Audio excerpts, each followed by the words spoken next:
Hello everybody, welcome to this new lecture in the mathematical physics series. हम लोग इस lecture में बात करेंगे लैप्लास ट्रांसफॉर्मेशन से रिलेटेड एक और इम्पॉर्टेंट जो रिज़ल्ट है, थ्योरम या प्रॉपर्टी जो भी आप कहें, कन्वोल्यूशन थ्योरम। ओके, ये यहाँ पे हमने जो रिज़ल्ट प्रूव करना है, ये तो मैं वैसे एक पेज में भी कर सकता था, बट यहाँ पे एक्चुअली कुछ ट्रिक्स भी नहीं कहूँगा उन्हें, कुछ आइडियाज़ हैं जो मैथमेटिक्स और फिज़िक्स में हम यूजुअली एम्प्लॉय करते हैं, तो उनको थोड़ा मैं डीपली जाके मैंने आपको समझाने की कोशिश की। तो please try to understand, otherwise बाद में आप उन आइडियाज़ को समझ लें तो जिससे हम कहते हैं कि इस थ्योरम का प्रूफ आप एक पेज में, okay, with in one page आप कंपाइल कर सकते हैं। बट लेट्स लुक एट, लेकिन पहले मेरे को डिफाइन करना है। अभी लैप्लास ट्रांसफॉर्म भूल जाइए आप थोड़ी देर के लिए। पहले मैं डिफाइन कर रहा हूँ कन्वोल्यूशन या कन्वोल्यूशन इंटीग्रल जिसे कहते हैं। ओके, वैसे सिंपली हम उसे कन्वोल्यूशन कह देते हैं। कन्वोल्यूशन ऑफ टू फंक्शंस, माना आपके पास दो फंक्शंस हैं और टी को आप थोड़ी देर के लिए, फिजिकल एग्जांपल में टी को आप टाइम सोच सकते हैं।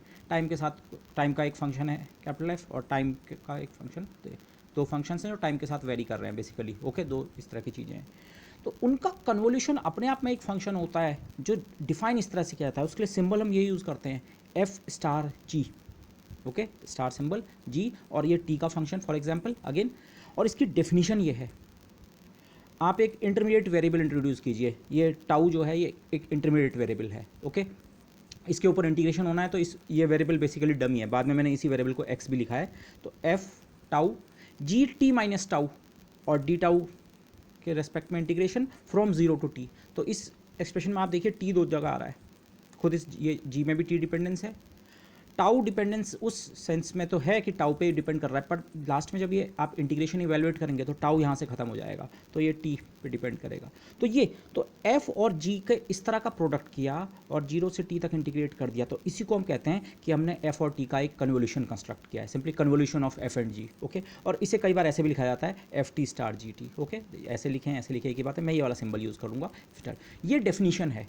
अब ये डेफिनेशन आपको बहुत आर्बिट्री लग सकती है, बाद में मैं इसका फिजिकल इंट्यूशन आपको देने की कोशिश करूंगा नेक्स्ट लेक्चर में। ओके, नेक्स्ट या किसी और लेक्चर में। लेकिन अभी के लिए हम जस्ट मैथमेटिकली डिफाइन कर रहे हैं कि अगर आपको दो फंक्शंस एफ टी और जी टी दे रखे हैं, तो अब मैंने टाउ सिंबल यहाँ पे इसलिए यूज़ किया था क्योंकि अगर टी हमारा टाइम टाइप का वेरिएबल है तो टाउ बेसिकली टाइम डायमेंशन वाली ही कोई क्वांटिटी होती है। ओके, बेसिकली वो शिफ्ट वगैरह को वो करता है, इंडिकेट करता है। वैसे टी करेगा शिफ्ट को indicate, but what ever the case, इसलिए। लेकिन otherwise you can think of it this way. ये एफ और जी दो फंक्शंस हैं, तो एफ को एक्स जी टी माइनस एक्स, और इनको मल्टीप्लाई किया और जीरो से टी तक इंटीग्रेट कर दिया, तो ये जो एक्सप्रेशन आपको मिलता है as a function of t पे डिपेंडेंस दो जगह से आ रही है, तो ओवरऑल ये टी पे डिपेंड करेगा। इसी को आप कहते हैं कि हाँ, हमने एफ और जी को कन्वोल्यूट करके एक नया फंक्शन बना दिया, द कन्वोल्यूशन। ओके, कन्वोल्यूशन या कन्वोल्यूशन इंटीग्रल, नॉर्मली कन्वोल्यूशन ही हम नाम यूज़ करेंगे। और इस डेफिनेशन से अगर आप देखें तो ये एक तरह का वैसे इंटीग्रल ट्रांसफॉर्म ही है। वैसे इंटीग्रल ट्रांसफॉर्म की लिमिट्स आपकी नॉर्मली माइनस इन्फिनिटी होती हैं, ठीक है, जब हमने शुरू में इंटीग्रल ट्रांसफॉर्म डिस्क्राइब किया था तो आपको ध्यान होगा। बट नॉर्मली हमारे पास यहाँ जो फंक्शंस हैं इनका नेचर ऐसा होता है कि ये जब इनका आर्गुमेंट नेगेटिव है, जीरो से कम है, तो ये कुछ भी कंट्रीब्यूट नहीं करते हैं। मतलब अगर आप इन्हें सिग्नल्स की तरह सोचें तो t equal to zero time से पहले कोई सिग्नल नहीं है हमारे पास। तो ये तो लिमिट्स ऑफ इंटीग्रेशन इसलिए एक तरफ जीरो पे चॉप हो जाती है और एक तरफ t पे। वो आप यहाँ से देख सकते हैं, एक बार x अगर जीरो से कम है तो इसका आर्ग्यूमेंट नेगेटिव हो रहा है इस वाले फंक्शन का, तो वहाँ ये फंक्शन जीरो है फॉर एग्जाम्पल। और अगर t एक बार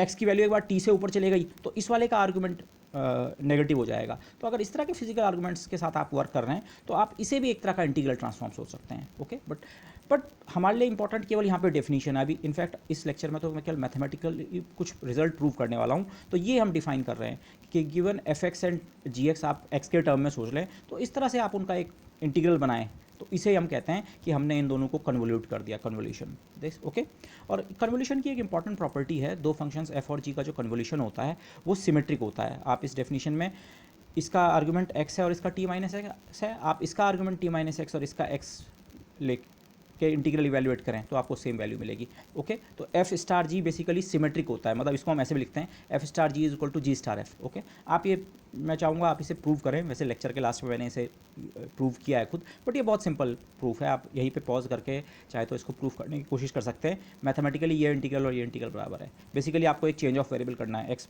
टी माइनस एक्स को वाई रख दो and do it. Okay, this so you can try proving this meanwhile। अच्छा,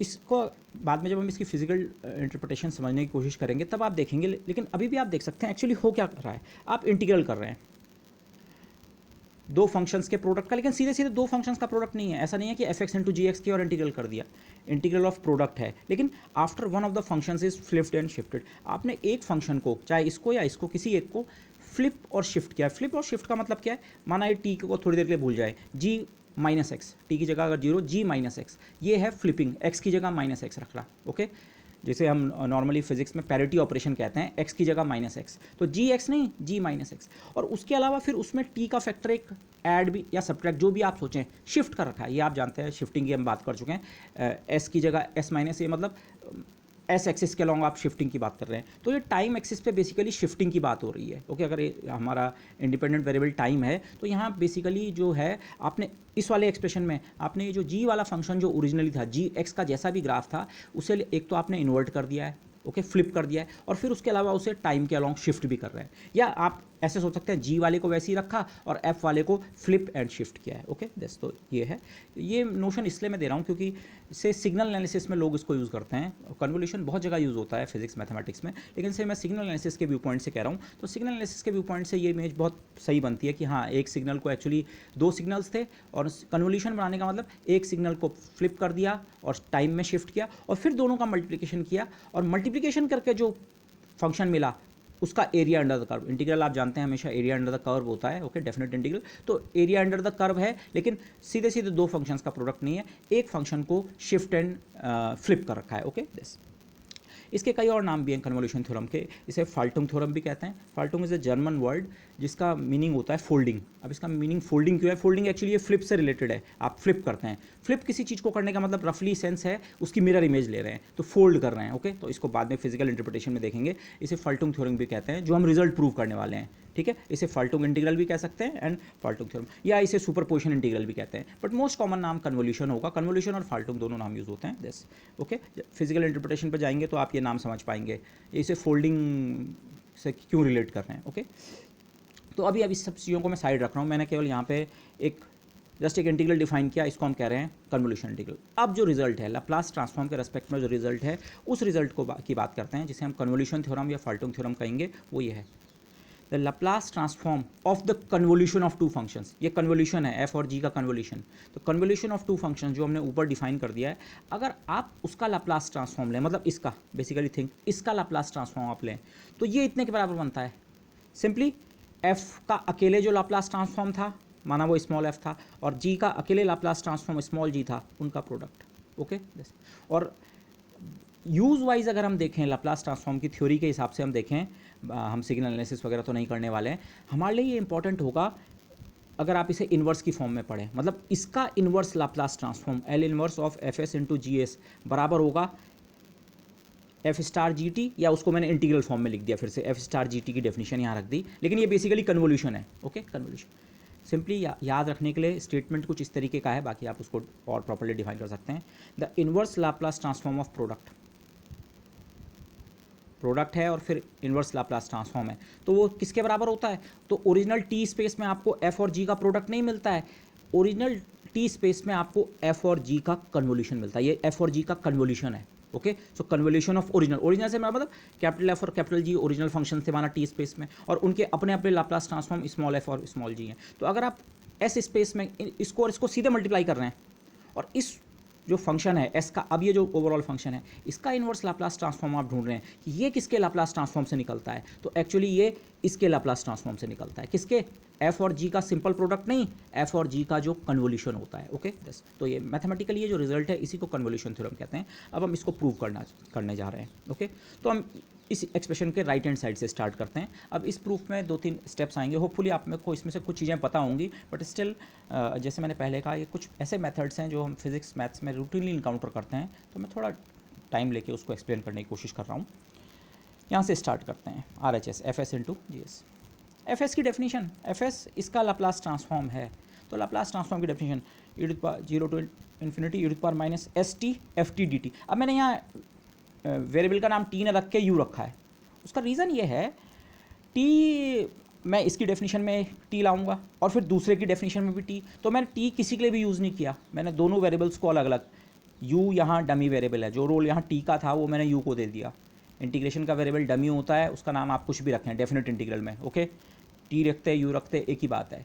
ऐसे ही second GS Laplace transform of capital G, लेकिन वेरिएबल का नाम t न रख के e−st gt dt न रख के यहाँ वेरिएबल का नाम v रखा, ओके। तो एक वेरिएबल u और एक वेरिएबल v, इन दोनों में कोई रिलेशन नहीं है। ये डेफिनेशन में अलग रख सकता था कि fs बराबर इतना है और gs बराबर इतना है, तो fs इंटू gs इनका प्रोडक्ट हो गया, मतलब u और v दो अलग अलग वेरिएबल्स हैं, ओके, दो इंडिपेंडेंट वेरिएबल्स हैं।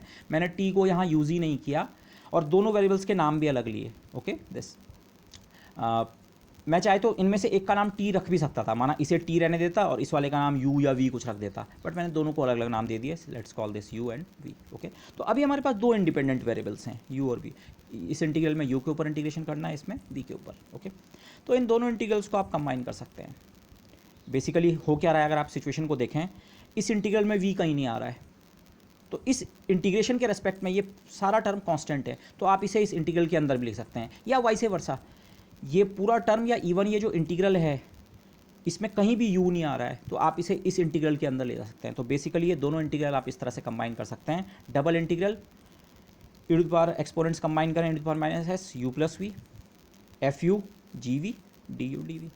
इंटीग्रेशन की लिमिट इसकी भी 0 टू इन्फिनिटी, इसकी भी 0 टू इन्फिनिटी। अब मैंने यहाँ पे जो चीज़ लिखी है इसको देखिए, मैंने लिखा है u, v, मैंने ये नहीं लिखा कि ये लिमिट u के लिए है या ये v के लिए है, दोनों की लिमिट बराबर है, वो तो चीज़ है ही। लेकिन एक दूसरा इंपॉर्टेंट पॉइंट यहाँ पे ये है, आप इसमें से किसी भी इंटीग्रल को पहले और किसी को भी बाद में कर सकते हैं। अगर आप इसको v का इंटीग्रल समझ रहे हैं तो ये u का हो गया, या इसको u का इसका v का, मतलब यहाँ पे इंटीग्रेशन का ऑर्डर इंपॉर्टेंट नहीं है। आप कोई सा भी इंटीग्रल पहले कीजिए बाद में कीजिए।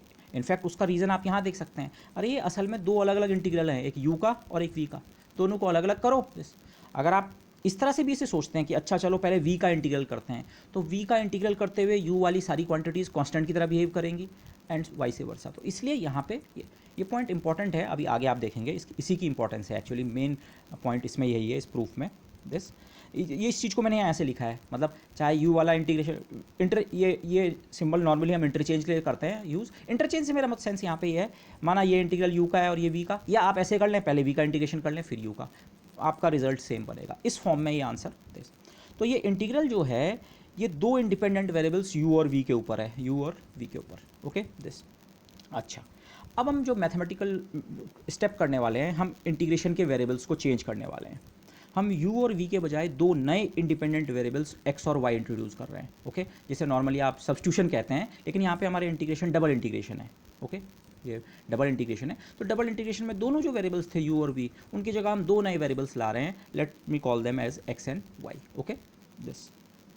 और u v और x y में ये रिलेशन है, x is equal to u plus v और y is equal to, in fact मैं चाहे तो y को इंट्रोड्यूस नहीं भी करता, y की जगह v रहने देता, लेकिन पूरी पिक्चर को क्लियर रखने के लिए मैंने कहा पहले मैं u और v वेरिएबल्स यूज़ कर रहा था, उसके रेस्पेक्ट में हमारे पास एक इंटीग्रल था, ओके। और अब x और y दो नए वेरिएबल्स ले आए। ये x और y आप देखिए, x की डेफिनेशन में u और v मिक्स हो रहे हैं, पर इसका मतलब ये नहीं है कि x और y इंडिपेंडेंट नहीं है, x और y एक दूसरे से इंडिपेंडेंट हैं, ओके दिस। अगर आपको y पता है तो आपको x पता नहीं है, x पता करने के लिए दोनों पता होने चाहिए, तो x और y इंडिपेंडेंट हैं, ओके। और मोस्ट जनरली यहाँ पे मैंने जो स्टेप किया है, बेसिकली ये इस तरह का स्टेप है जिसे हम फिजिक्स या मैथमेटिक्स में या फिजिक्स में एटलीस्ट हम कहते हैं कोऑर्डिनेट ट्रांसफॉर्मेशन। मैथमेटिक्स में तो आप इसे चेंज ऑफ वेरिएबल कह सकते हैं, हाँ इंडिपेंडेंट वेरिएबल पहले u v थे, अब उनकी जगह इंडिपेंडेंट वेरिएबल हमारे x y हो गए। लेकिन फिजिक्स में जिस सेंस में हम इसे देखते हैं इस तरह की चीज़ों को, हम इसे चेंज ऑफ कोऑर्डिनेट्स समझ सकते हैं। माना u और v हमारे इनिशियल कोऑर्डिनेट्स थे, तो u और v का कोई फंक्शन हमारा नया कोऑर्डिनेट x है, और u और v का कोई फंक्शन, यहाँ u नहीं आ रहा है पर आप सोच सकते हैं u इंटू जीरो है, plus u into zero. u और v का कोई दूसरा फंक्शन y है, सम फंक्शंस। तो फिजिक्स में हम इसे चेंज ऑफ कोऑर्डिनेट की तरह देखते हैं। इनफैक्ट उस पिक्चर को मैं आगे इंट्रोड्यूस करूँगा, ओके। लेकिन आप अभी सोचिए, हाँ मैथमेटिकली हमने वेरिएबल चेंज कर दिया है। u और v के टर्म में जो ये एक्सप्रेशन था, जो हमने राइट हैंड साइड से स्टार्ट किया था, ये इंटीग्रल था, इसको हम x और y के टर्म में लिखना चाह रहे हैं।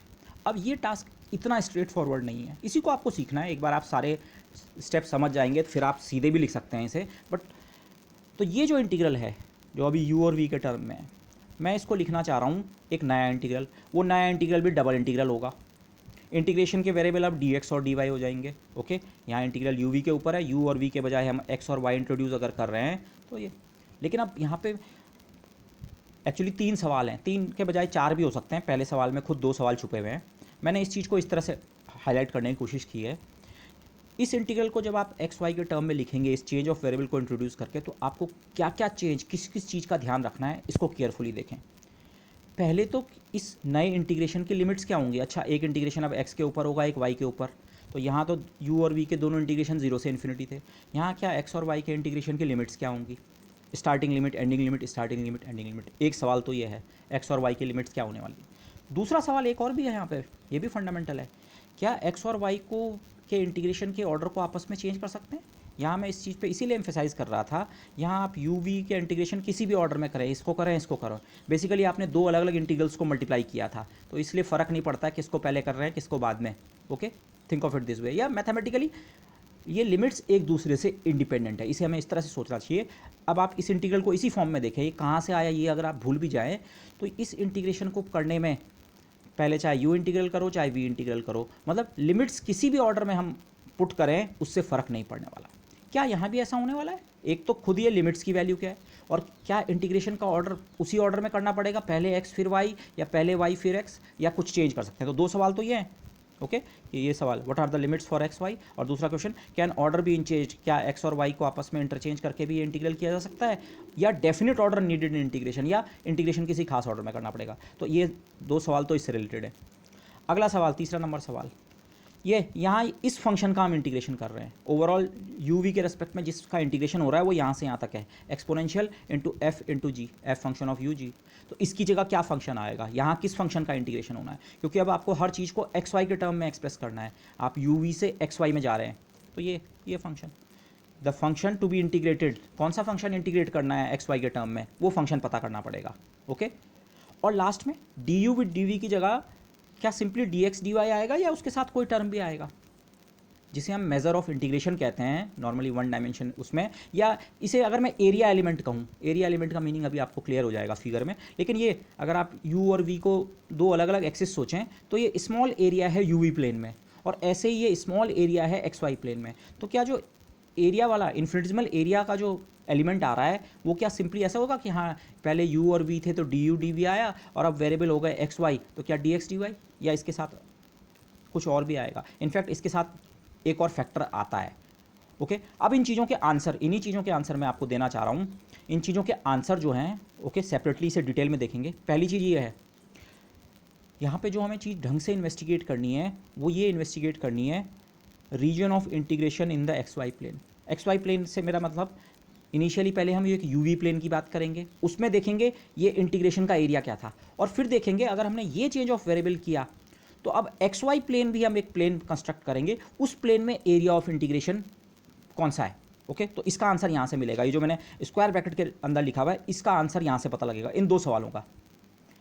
ये वाला बहुत ईजी है, मैंने इसके लिए कोई अलग नाम नहीं दिया, ये वाला पार्ट ईजी है। किस फंक्शन का इंटीग्रेशन करना है, ये बड़ा ईजी है। और लास्ट वाला जो सवाल है, इसका आंसर है जैकोबियन। अगर आपने पिछले क्लासेस में कहीं मैथमेटिक्स में ये पढ़ा है तो that would be easy for you and me, but otherwise मैं इसे इस आइडिया से इंट्रोड्यूस करूंगा, जस्ट मैं उसकी मैथमेटिक्स डेवलप नहीं करूंगा, बट जैकोबियन क्या होता है एंड ऑल दोज थिंग्स। तो इन तीनों चीज़ों के आंसर मैं आपको दे रहा हूँ, ओके, 1 बाय 1। सबसे पहले मैं इस पार्ट से स्टार्ट करता हूँ।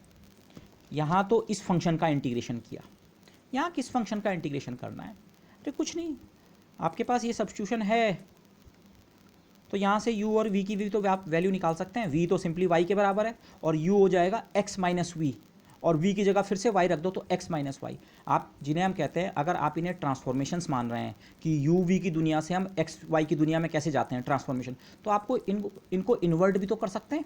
इन्वर्स ट्रांसफॉर्मेशन कैसा होगा, मैंने यहाँ पे कर रखा है, ये हमने ये माना था x equal to u plus v, y equal to v. तो यहाँ से आप v की वैल्यू तो y के बराबर हो जाएगी और u की वैल्यू x माइनस वी, और v खुद है y। अगर आप इन रिलेशंस को देखें x y की दुनिया से आप u v की दुनिया में, ट्रांसफॉर्मेशन इनवर्स ट्रांसफॉर्मेशन, या आप इनको ट्रांसफॉर्मेशन और इनको इनवर्स कह सकते हैं, ऐसा कोई नहीं है कि इन्हीं को ट्रांसफॉर्मेशन कहना है। तो कोऑर्डिनेट ट्रांसफॉर्मेशन में हम इस चीज़ को यूज़ करते हैं, एक सेट को यू वी से सेट से एक्स वाई में जाने को अगर हम ट्रांसफॉर्मेशन कह रहे हैं कोऑर्डिनेट ट्रांसफॉर्मेशन, तो एक्स वाई सेट से यू वी सेट में जाने को हम कहते हैं इनवर्स कोऑर्डिनेट ट्रांसफॉर्मेशन। तो ये तो कुछ नहीं करना है, ये पहले वाला स्टेप मैंने इजीली इसलिए लिखा, यहाँ ये जो फंक्शन था इसमें u और v की ये वैल्यू सब्स्टिट्यूट कर दो, हो गया काम। इसमें कुछ नहीं करना है आपको। ये क्या था, e to the power minus s u plus v, u plus v की जगह आप क्या रख सकते हैं एस, तो e to the power minus s u plus v. अच्छा मैंने यहाँ पे लिखा हुआ है, मैं यहीं पे से दिखा देता हूँ। इस फंक्शन का आपको इंटीग्रेशन करना था, e to the power minus s u plus v f u into g v, u plus v की जगह x हो गया। हर चीज़ को अब एक्स वाई के टर्म में लिखना है, u और v नहीं होने चाहिए, x और y। एस इंटीग्रेशन के पर्पज़ के लिए एक कांस्टेंट है, okay, minus S x, you की जगह x माइनस वाई, तो f x माइनस वाई, और v की जगह y। आप यहीं पे देख सकते हैं। तो मतलब अब हमें जो ये नया इंटीग्रेशन करना है, जिसमें अभी काफ़ी कुछ पता करना बाकी है कि ये लिमिट्स और ये क्या होने वाली है, ऑर्डर क्या होने वाला है, और ये मेजर ऑफ इंटीग्रल या एरिया का वो जो एलिमेंट आना है उसमें कोई एक्स्ट्रा फैक्टर आना है नहीं, लेकिन ये वाला पार्ट हो चुका है, इसमें कुछ नहीं, सब्स्टिट्यूशन किया सिंपली और कुछ नहीं। लेकिन आप यहीं पर देख सकते हैं कन्वोल्यूशन इंटीग्रल जो होता है उसमें यही टर्म्स आते हैं। ये कन्वोल्यूशन नहीं है, कन्वोल्यूशन के लिए इसका इंटीग्रेशन भी करना पड़ता है, पर जिन टर्म्स को मल्टीप्लाई करके कन्वोल्यूशन इंटीग्रल बनता है ये वो बन चुके हैं, ओके। मैंने आपको पीछे बताया कन्वोल्यूशन सिमेट्रिक होता है, तो ये आप उस तरह से देखिए, जी को तो ऐसे ही उठा लिया और एफ में पहले माइनस वाई लिया, फ्लिप किया है और फिर शिफ्ट भी किया है, तो एक कन्वोल्यूशन बनने के लिए तैयार है। और इसके अलावा ये फैक्टर, ये इसका लाप्लास ट्रांसफॉर्म इनेबल करेगा, ओके। वेरिएबल्स का नाम टी फॉर्म में नहीं है, बट वो बाद में आप देख लेंगे, ओके दिस। तो ये तैयारी उसकी हो रही है। तो ये चेंज ऑफ वेरिएबल हमने इसी पर्पज़ से किया, ये अब कन्वोल्यूशन इंटीग्रल में चेंज होगा, ओके। अच्छा तो फर्स्ट पार्ट तो हो गया, ये पार्ट हो गया, इस सवाल का आंसर मिल गया, नथिंग। अब पहले मैं इस सवाल का आंसर दूंगा, ओके। जैकोबियन का आइडिया क्या है,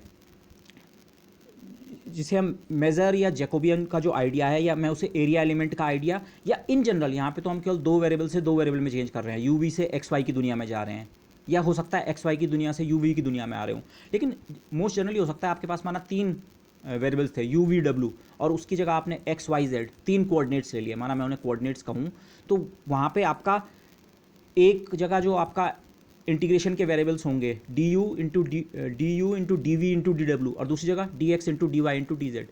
एरिया के बजाय वो वॉल्यूम बन गया, तो जनरली हम उसे वॉल्यूम एलिमेंट ही कहते हैं। तो असली सवाल ही यही है, माना है हमने चेंज ऑफ इंडिपेंडेंट वेरिएबल किया, यू वी के बजाय हमने एक्स वाई ले आए, या हो सकता है हम रिवर्स भी कर रहे होते हैं, माना कहीं से हम एक्स वाई वाले एक्सप्रेशन में होते और यू वी में जा रहे होते।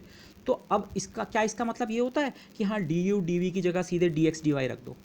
नहीं, अगर आप कोऑर्डिनेट्स या इंडिपेंडेंट वेरिएबल्स को चेंज करते हैं तो इसका मतलब ये नहीं होता कि डी यू डी वी था, हाँ तो यू और वी की जगह एक्स और वाई आ गए तो हाँ डी एक्स डी वाई हो जाएगा, ओके। ऐसा नहीं होता है। वो आप अलग बात है कि हमारे केस में जो पर्टिकुलर हमने ट्रांसफॉर्मेशन लिया है, इसके लिए आप लास्ट में ये जरूर देखेंगे कि वहाँ पे d u into d v d x into d y के बराबर बनेगा, पर ये जनरल रिजल्ट नहीं है। अगर ये ट्रांसफॉर्मेशन थोड़ा डिफरेंट होता तो ये इसके बराबर नहीं होता। यहाँ एडिशनल फैक्टर आता है, पॉइंट ये है यहाँ कुछ एडिशनल फैक्टर का आपको ध्यान रखना पड़ता है, और उसी को हम कहते हैं जैकोबियन, ओके। कभी भी हम कोऑर्डिनेट ट्रांसफॉर्मेशन करते हैं तो जो एरिया एलिमेंट या इन जनरल जिसे हम वॉल्यूम एलिमेंट कहते हैं, वॉल्यूम एलिमेंट का जो एक्सप्रेशन है उसमें एक साइड का के वेरिएबल्स के टर्म में वॉल्यूम एलिमेंट और दूसरे साइड के टर्म्स के वॉल्यूम एलिमेंट सिंपली इस तरह से रिलेटेड नहीं होते हैं, उनके बीच में एक जैकोबियन का फैक्टर आता है। केवल डिफरेंशियल्स, ये यू का डिफरेंशियल, वी का डिफरेंशियल, डिफरेंशियल इंटू डिफरेंशियल बराबर डिफरेंशियल इंटू डिफरेंशियल नहीं होता है, बीच में एक जैकोबियन का फैक्टर आएगा, ओके दिस। अब इसको समझने के लिए मैं सीधे एक एग्जांपल ले रहा हूँ। जैकोबियन क्या होता है उसको तब इंट्रोड्यूस करता हूँ। एक सिंपल आइडिया देखिए, आप कार्टेशियन कोऑर्डिनेट सिस्टम यूज़ करते हैं एक्स वाई। इस एक्स वाई को अभी इस लाप्लास में जो हम एक्स वाई डिस्कस कर रहे थे थोड़ी देर के लिए उससे कनेक्ट भी मत कीजिए, अभी जरूरत नहीं है। सिंपली आप एक अलग टॉपिक की तरह एक्स वाई अगर एक कोऑर्डिनेट सिस्टम है, इसमें आपने एक छोटा सी स्क्वायर लिया। जब हम इंटीग्रेट करते हैं, माना डबल इंटीग्रल कर रहे हैं, डबल इंटीग्रल का मतलब एरिया इंटीग्रल, तो एरिया इंटीग्रल का को हम करते इस तरह से हैं जैसे हमने वेक्टर कैलकुलस में भी किया था, डॉट डी एस। तो इसमें आपने एक छोटा सी एरिया लिया, ये जो रेड शेडेड एरिया है, माना इसके एक कोने का कोऑर्डिनेट एक्स वाई है और ये थोड़ा आगे वाला पॉइंट, ये पॉइंट और इस पॉइंट में जो डिफरेंस है, इनकी हाइट बराबर है। हाइट बराबर मतलब वाई कोऑर्डिनेट सेम है, लेकिन एक्स कोऑर्डिनेट थोड़ा आगे बढ़ गया आप, तो एक्स से एक्स प्लस डी एक्स हो गया। तो इस पॉइंट का कोऑर्डिनेट एक्स और वाई हैं, इसके एक्स प्लस डी एक्स और Y.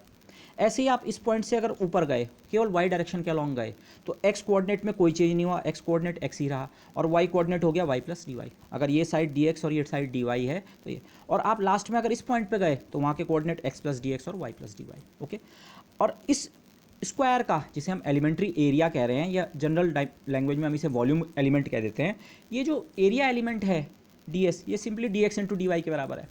Okay, Cartesian coordinate system में जिसे हम measure of integral, measure of double integral है बेसिकली ये, लेकिन अगर मैं इसे एरिया एलिमेंट कहूँ, एरिया एलिमेंट हाँ d x into d y, ये छोटे से स्क्वायर का एरिया, एलिमेंट्री एरिया, जिसको बाद में इस तरह के बहुत सारे एरियाज़ को ऐड करके हम पूरा अपना इंटीग्रल कंस्ट्रक्ट कर सकते हैं। तो एलिमेंट्री एरिया हमारा d x into d y, हाँ एक साइड इस छोटे से स्क्वायर की डी एक्स है, एक डी वाई, तो स्क्वायर या अगर आप इसे रेक्टेंगल कहें तो d x into d y हो गया इसका area.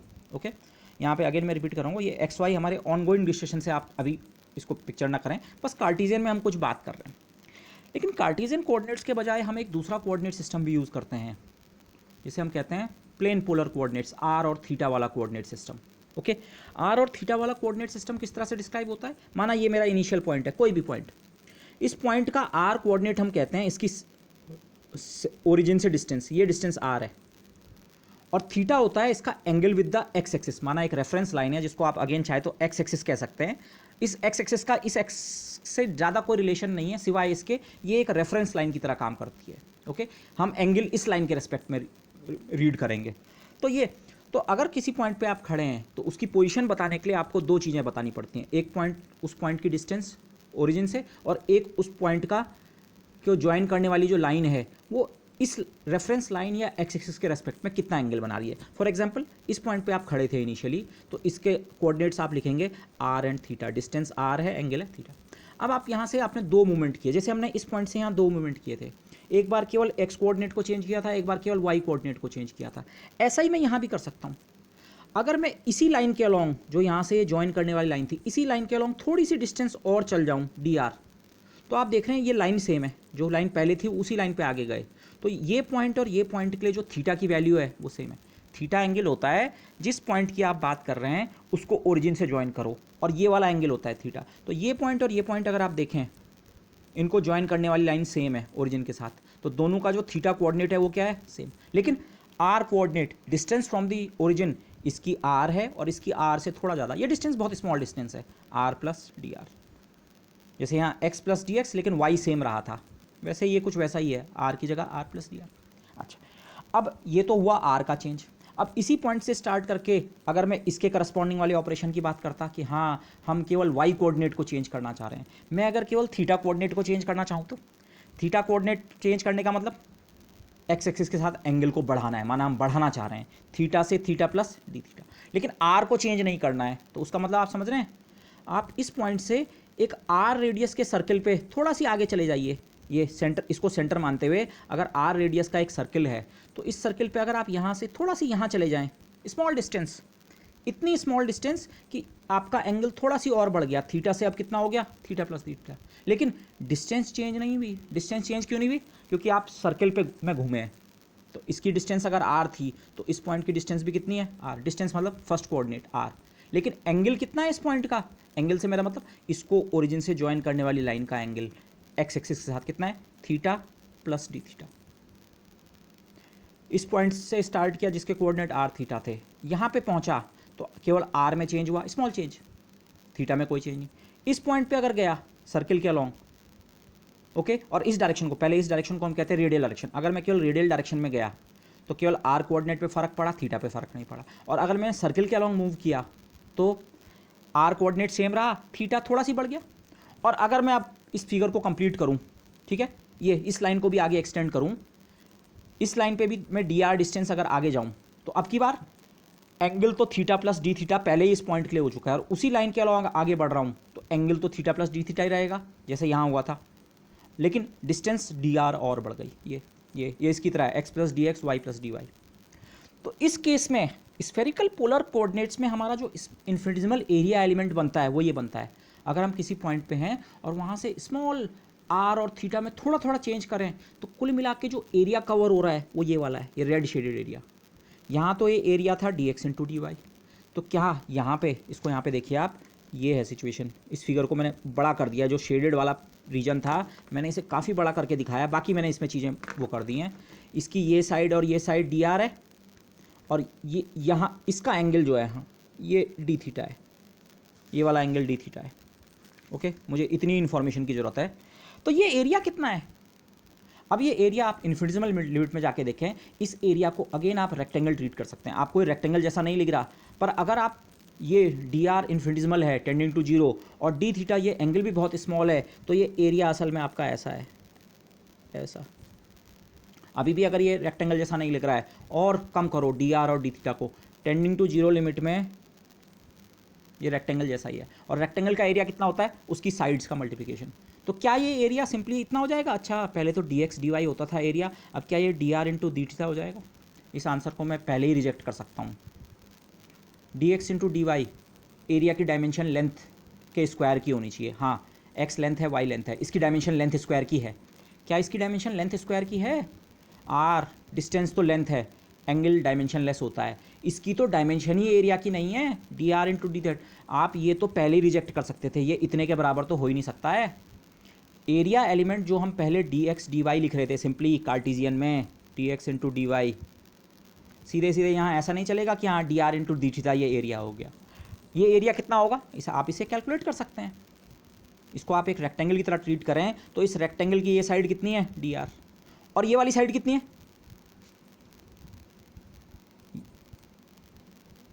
Angle equal to arc upon radius, कोण बराबर चाप बटे त्रिज्या का आइडिया आप लगाएं। ये एंगल है डी थीटा, ये साइड मुझे निकालनी है। थोड़ी देर के लिए मैं इसे ए लिखता हूँ, ए फॉर आर्क, चाप, ठीक है। Angle equal to arc upon, और ये डिस्टेंस कितनी थी? आर। आर रेडियस के सर्कल में घूम के तो यहाँ से यहाँ गए थे, ये भी आर है, ये भी आर। तो ये आप इसे एक सर्कल का हिस्सा सोचें, बाकी चीज़ भूल जाओ। ये आर्क की लेंथ आपको निकालनी है, इस चाप की लंबाई। तो आर्क की लेंथ कितनी हो जाएगी? D theta equal to a upon r. तो ए कितना हो गया? R d theta. ये जो स्मॉल रेक्टेंगल जैसा एरिया बन रहा है, अभी रेक्टेंगल नहीं लग रहा है, लेकिन जब डी आर और d theta tending to zero होंगे, ये एक इन्फिनिटेसिमल रेक्टेंगल बनेगा। और उस रेक्टेंगल की एक साइड डी आर है और एक साइड डी थीटा नहीं, are d theta. Are d theta की डायमेंशन आप चेक कर लो, लेंथ डायमेंशन है। Okay, D theta dimension less है, लेकिन आर की डायमेंशन लेंथ की है। तो जो आपका इन्फिनिटेसिमल एरिया एलिमेंट बन रहा है वो दिस इंटू दिस बन रहा है। कितना? D r into r d theta, that is equal to r d r d theta. Simply d r d theta नहीं बना, एक आर का फैक्टर। इसी आर को हम कहते हैं जैकोबियन ऑफ ट्रांसफॉर्मेशन। अगर हम एक्स वाई से आर थीटा में गए, कार्टिजियन कोऑर्डिनेट से हम प्लेन पोलर कोऑर्डिनेट्स में अगर जाएं, तो जो एरिया एलिमेंट है डी एक्स डी वाई के बजाय, ठीक है, नए कोऑर्डिनेट्स का डिफरेंशियल तो आता है। पुराने कोऑर्डिनेट्स थे एक्स वाई, तो उसके डिफरेंशियल में इसके डिफरेंशियल आए। नए कोऑर्डिनेट्स आर थीटा हैं, तो नए एरिया में इनके डिफरेंशियल तो आएंगे ही, लेकिन ये सिंपली इतने के बराबर नहीं है, एक फैक्टर एक्स्ट्रा और है, जिसको मैं इस तरह से लिख रहा हूँ स्क्वायर ब्रैकेट के अंदर। ये फैक्टर, इसी को हम कहते हैं Jacobian of transformation. X y से आर थीटा में जो हमने ट्रांसफॉर्मेशन किया, उस ट्रांसफॉर्मेशन के जैकोबियन की वैल्यू कितनी है? आर। तो ये जैकोबियन इंपॉर्टेंट होता है जब हम इंटीग्रल में ट्रांसफॉर्मेशन करते हैं। Okay, this okay. ये आर डी थीटा को आप एक दूसरी तरह से भी समझ सकते हैं। अगर हम केवल थीटा एंगल को चेंज कर रहे हैं, स्मॉल एंगल डी थीटा से, तो जो अगर ये कोई पार्टिकल है, माना ये पार्टिकल जितनी डिस्टेंस मूव करता है वो होती है are d theta. Okay, think of it this way. But इधर केस ये तो डी एक्स डी वाई की जगह आर डी थीटा नहीं आता है, तो डी एक्स डी वाई जिस टर्म से रिप्लेस होता है, it goes over to r times d r into d theta. Okay, simply ऐसा नहीं है कि डी एक्स डी वाई की जगह डी आर डी थीटा रख दिया या डी आर डी थीटा की जगह डी एक्स डी वाई। ये आर का फैक्टर इंपॉर्टेंट है। Okay, this. और डायमेंशनल एनालिसिस आप देख लें, हाँ ये भी एरिया है, d x d y area, और अब ये भी एरिया डायमेंशन का बन चुका है, तो ये ठीक। ओके, केवल एरिया डायमेंशन से ये प्रूव नहीं हो रहा है, सही है, लेकिन अब सब कुछ सही है। Okay, this. तो लेकिन अब इसको मैं जनरल केस में, ये तो एक एग्जाम्पल था कि आप डी एक्स डी वाई को सीधे डी आर डी थीटा से रिप्लेस नहीं कर सकते हैं। इस आइडिया को यहाँ पे मैंने यूज़ करना है। ये भी एक तरह का ट्रांसफॉर्मेशन है, और इसे हम कोऑर्डिनेट ट्रांसफॉर्मेशन ही समझेंगे, तो मैं डी यू डी वी को सीधे डी एक्स डी वाई नहीं लिख सकता हूँ। ओके, लेकिन पहले ये फैक्टर निकालते कैसे हैं, अब मैं सीधे आपको इसका आंसर दे रहा हूँ। इसका जनरल मेथड क्या है, जिसे हम एल्गोरिथम कह देते हैं कई बार, ठीक है। स्टेप बाय स्टेप या प्रोसीजर क्या है कि अगर आप कहीं पे कोऑर्डिनेट ट्रांसफॉर्मेशन कर रहे हैं तो फिर कि वो एक्स्ट्रा फैक्टर जिसे हम जैकोबियन कह रहे हैं वो कितना लेना चाहिए। इनफैक्ट उसी चीज़ को हम जैकोबियन ऑफ ट्रांसफॉर्मेशन कहते हैं, ओके। अब जैकोबियन शब्द एक्चुअली मैट्रिक्स के लिए भी यूज़ होता है और डिटरमिनेंट के लिए भी। अभी अब आप देखेंगे किस मैट्रिक्स की मैं बात कर रहा हूँ, लेकिन जो नॉमेनक्लेचर है यहाँ पे जो हमारी मैट्रिक्स बनती है उसको भी हम जैकोबियन कहते हैं, और जो उसका डिटर्मिनेंट होता है उसे भी जैकोबियन कहते हैं, ठीक है। कन्फ्यूजन थोड़ा हो सकता है, क्लैरिटी करने के लिए आप चाहे तो जैकोबियन मैट्रिक्स और जैकोबियन डिटर्मिनेंट कह सकते हैं, ओके। बस इस ट्रांसफॉर्मेशन को करने के लिए या जैकोबियन निकालने के लिए एक्चुअली हमें फिगर की जरूरत भी नहीं है।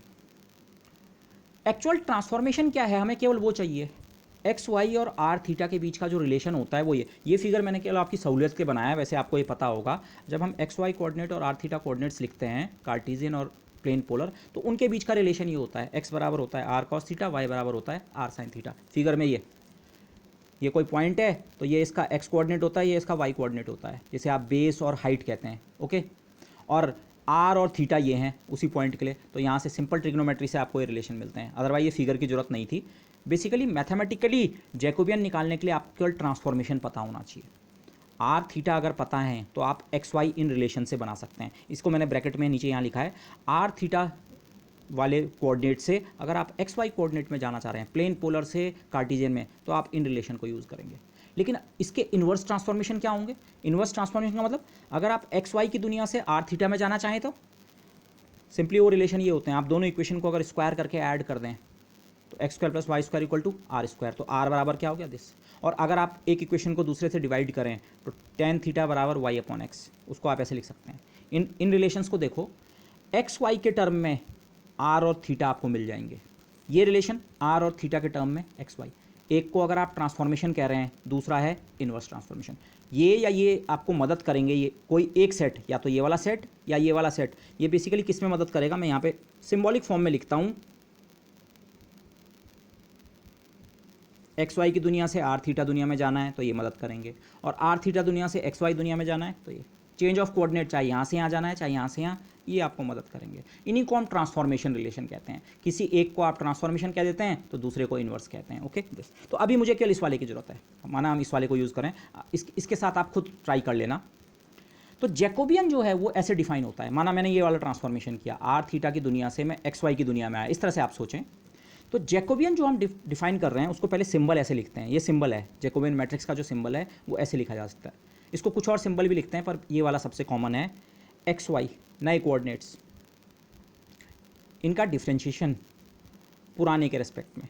अब ये केवल सिंबल है, मतलब नए वाले सारे वेरिएबल्स डिफ्रेंशिएटेड विद पुराने वाले सारे। अब इसका एक्चुअल मीनिंग क्या होता है? इसका एक्चुअल मीनिंग ये मैट्रिक्स होता है, ये केवल सिंबल है। अगर माना तीन होते, एक्स वाई जेड होते, और यहाँ आर थीटा और एक तीसरी चीज़ माना फाई होती, तो तब आप इस सिंबल को लिखते del x comma y comma z, और नीचे डिनोमिनेटर वाले में del r theta phi, okay. लेकिन इसका मतलब क्या है? इसका एक्चुअल मतलब ये मैट्रिक्स होता है। जो पहला कोऑर्डिनेट है एक्स, इसको आर के रेस्पेक्ट में भी डिफ्रेंशिएट करो partially, first entry of matrix. अगली एंट्री उसी एक्स को सेकंड इस डिनोमिनेटर वाले फैक्टर से भी पार्शियली डिफ्रेंशिएट करो थीटा के रेस्पेक्ट में। अगर तीन तीन वेरिएबल होते, माना यहाँ जेड और यहाँ फाई भी होता, तो एक तीसरा टर्म भी आता, एक्स का पार्शियल डिफ्रेंशिएशन फाई के रेस्पेक्ट में भी, तो ये। फिर अगली रो में अब एक्स के आपने सारे डिफ्रेंशिएशन कर दिए, आर के रेस्पेक्ट में भी थीटा, और अगर और भी होते, अब वाई की बारी आएगी। वाई का डिफ्रेंशिएशन पहले आर के रेस्पेक्ट में लिखो, फिर वाई का डिफ्रेंशिएशन थीटा के। यहाँ पे केवल 2/2 ये हैं, 2 ये हैं, तो कुल मिला के 4 एलिमेंट्स आएंगे। एक्स का डिफ्रेंशिएशन आर के रेस्पेक्ट में, एक्स का डिफ्रेंशिएशन थीटा के रेस्पेक्ट में, फिर वाई का डिफ्रेंशिएशन आर के रेस्पेक्ट में, वाई का differentiation theta. So hopefully you understand. Jacobian matrix का मतलब असल में ये है, शॉर्ट हैंड में ऐसे लिखते हैं, लेकिन जैकोबियन मैट्रिक्स का मतलब ये है। कुछ लोग इस मैट्रिक्स के ट्रांसपोज को भी जैकोबियन कहते हैं, मतलब ये एलिमेंट और ये एलिमेंट तो यहीं रहेगा, पर ये वाला यहाँ और ये वाला यहाँ। मतलब एक्स, माना आप एक्स के डिफरेंशिएशन देख रहे हैं, तो एक्स का पहला डिफरेंशिएशन आर के रेस्पेक्ट वाला यहाँ, और एक्स का दूसरा डिफरेंशिएशन जो थीटा के रेस्पेक्ट में, यहाँ ना लिख के उसे यहाँ लिखते हैं। वो अलग अलग कन्वेंशन है, ओके। लेकिन हमारे लिए उससे भी फ़र्क नहीं पड़ने वाला, क्योंकि एक्चुअली हमें इस मैट्रिक्स से मतलब नहीं है, हमें इसके डिटरमिनेंट से मतलब है। और डिटरमिनेंट आप जानते हैं, डिटरमिनेंट पे ट्रांसपोज का कोई फ़र्क नहीं पड़ता है। तो लेकिन let me use this definition, okay. तो ट्रांसपोज अगर कोई डेफिनेशन यूज़ भी करता है जैकोबियन के लिए, तो हमारे लिए उससे कोई फ़र्क नहीं पड़ने वाला। कहीं और उसका फ़र्क पड़ सकता है, पर हमारे डिस्कशन में नहीं। तो जैकोबियन, अच्छा, और ये जो इस जैकोबियन मैट्रिक्स के डिटर्मिनेंट को भी जैकोबियन ही कहते हैं। कई बार जो जैसे मैंने पहले कहा, कई बार इसको भी जैकोबियन कहते हैं, और जब इसका डिटर्मिनेंट निकालते हैं उसे भी जैकोबियन। तो कन्फ्यूज़न अगर है तो आप क्लैरिटी के लिए इसको जैकोबियन मैट्रिक्स और इसको जैकोबियन या जैकोबियन डिटर्मिनेंट कह सकते हैं। ओके, अदरवाइज कन्फ्यूज़न का कभी कभी कारण हो सकता है। जैकोबियन डिटर्मिनेंट को मैं इससे रिप्रेजेंट करूँगा, इस मैट्रिक्स का नाम माना जे, तो इसका डिटर्मिनेंट ये। ओके, और कभी कभी आप इस डिटर्मिनेंट को इवैल्यूएट अभी हम करेंगे, इसमें माइनस साइन भी आ सकता है, ओवरऑल इसकी वैल्यू नेगेटिव बन सकती है। उस माइनस साइन को आप ओमिट कर सकते हैं। वो माइनस साइन एक्चुअली ओरिएंटेशन बताता है, अब मैं उसमें नहीं जाना चाह रहा हूँ सिंपली। तो अब क्या करेंगे, आइडिया क्या है, ये जैकोबियन क्यों इंट्रोड्यूस किया आपने, एक ट्रांसफॉर्मेशन किया कोई सा भी वाला, तो आप उसके लिए एक जैकोबियन मैट्रिक्स बना सकते हैं। उस जैकोबियन मैट्रिक्स से आप जैकोबियन डिटर्मिनेंट निकाल सकते हैं।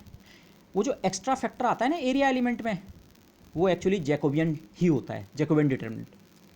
जैकोबियन मैट्रिक्स बनाई, उसका डिटर्मिनेंट निकालो। तो अगर आप ये जो मैं कह रहा था ना, ये फैक्टर माना एक्स वाई से आर थीटा की दुनिया में गए, तो ये एक्स्ट्रा फैक्टर कितना होता है, ये हमने इस कंस्ट्रक्शन से तो निकाल लिया, पर हो सकता है हर केस में आप इस तरह की कंस्ट्रक्शन ना कर सकें। तो जनरली इसका तरीका क्या होता है, कोऑर्डिनेट ट्रांसफॉर्मेशन के अंतर्गत एरिया एलिमेंट किस तरह से चेंज हो रहा है, उसका तरीका ये है, आपको जैकोबियन ऑफ ट्रांसफॉर्मेशन निकालना पड़ेगा। उस ट्रांसफॉर्मेशन के साथ इन्वॉल्व जैकोबियन की वैल्यू कितनी है, वो फैक्टर यहाँ एक्स्ट्रा मल्टीप्लाई हो जाएगा। ओके, इसको चेक कर लेते हैं जस्ट।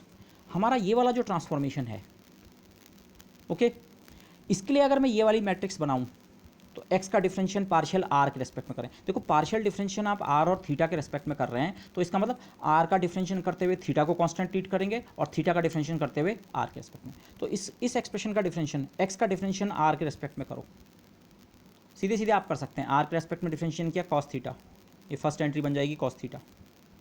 फिर x का डिफरेंशियल थीटा के रेस्पेक्ट में, अब की बार r को कांस्टेंट ट्रीट करो, कॉस थीटा का differential minus sine theta.